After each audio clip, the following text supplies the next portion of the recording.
ایک ہے الفقہ الاکبر، ایک ہے الفقہ الاصغر۔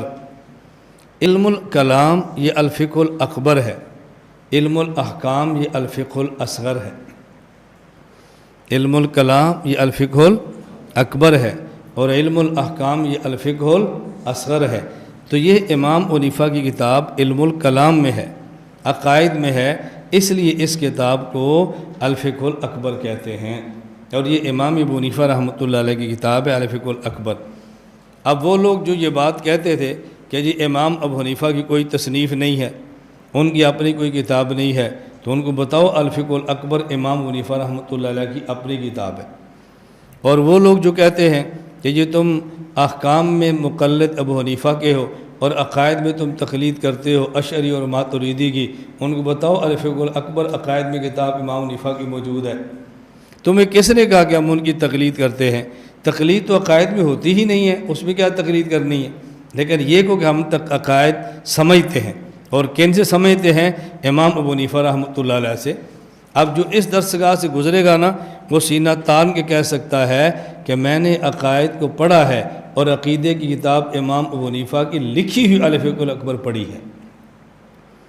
اب کتنا آسان سی بات ہے، لیکن جب پڑھا ہوگا سمجھا ہوگا تو پھر ہی کہیں گے نا۔ جب پڑھی اور سمجھے نہیں ہیں تو پھر اشکالات پیدا ہوتے رہیں گے۔ تو کتاب کا نام ہے الفقہ الاکبر، یہ امام ابو حنیفہ رحمۃ اللہ علیہ کی تصنیف ہے۔ قال الامام الاعظم ابو حنیفۃ النعمان رحمہ اللہ تعالی، یہاں کیا لکھا ہوا ہے؟ رضی اللہ۔ ہم اس پہ بات کریں گے رضی اللہ، اس لیے میں کہتا ہوں دیکھو، نمبر 1 امام اعظم ابو حنیفہ النعمان رضی اللہ عنہ، یہ 5 لفظ ہیں۔ امام سے مراد ہے مجتہد، امام سے مراد امام کعبہ یا امام مسجد نہیں ہے، اس سے مراد ہے مجتہد۔ رسول اکرم صلی اللہ علیہ وسلم کی امت میں مجتہدین کئی آئے ہیں، ہم ان میں جس امام کی تقلید کرتے ہیں وہ نعمان بن ثابت ہیں۔ بہت سارے سوالات پیدا ہوں گے، رسول اکرم صلی اللہ علیہ وسلم کے سارے صحابہ اس امت کے امام ہیں، لیکن ہم فقہی مسائل میں ان کی تقلید نہیں کرتے۔ صحابہ کرام کے بعد تابعین میں بہت اکابر تھے، امت کے امام ہیں، ہم ان کی تقلید نہیں کرتے۔ مفسرین محدثین اپنے فن کے ائمہ گزرے ہیں، ہم ان کی تقلید نہیں کرتے، ہم تقلید کرتے ہیں امام اعظم ابو حنیفہ نعمان بن ثابت کی۔ صحابہ کرام کی تقلید کیوں نہیں کرتے؟ یہ سوال وہ کرتا ہے جس کو تقلید کا معنی نہیں آتا، اور جواب وہ نہیں دے سکتا جس کو تقلید کا معنی نہیں آتا۔ اس لیے میں ایک جملہ کہا کرتا ہوں، اگر ہمارا مخالف سمجھتا اعتراض نہ کرتا اور ہم سمجھتے تو جواب دے لیتے، وہ نہیں سمجھتا معترض بنتا ہے، ہم نہیں سمجھتے تو جواب نہیں دے پاتے، تو دونوں کے اندر کمی ایک ہی ہے، نہ وہ سمجھا نہ ہم سمجھے۔ اب تقلید کا معنی کیا ہے؟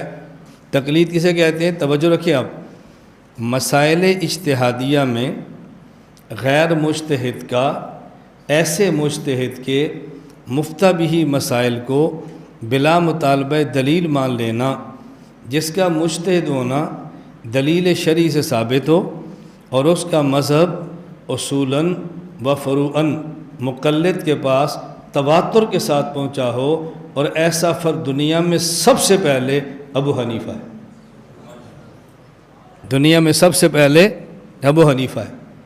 1.25 لاکھ صحابہ کرام میں سے تقلید کا منکر ایک صحابی بتا دے کہ جس کا مذہب اصولاً و فروعاً دنیا کی کسی کتاب میں مدون ہوا ہو، کسی کتاب میں۔ پہلا شخص جس کا مذہب مدون ہوا وہ کون ہے؟ ابو حنیفہ النعمان بن ثابت۔ تو الامام سے مراد ہے المجتہد۔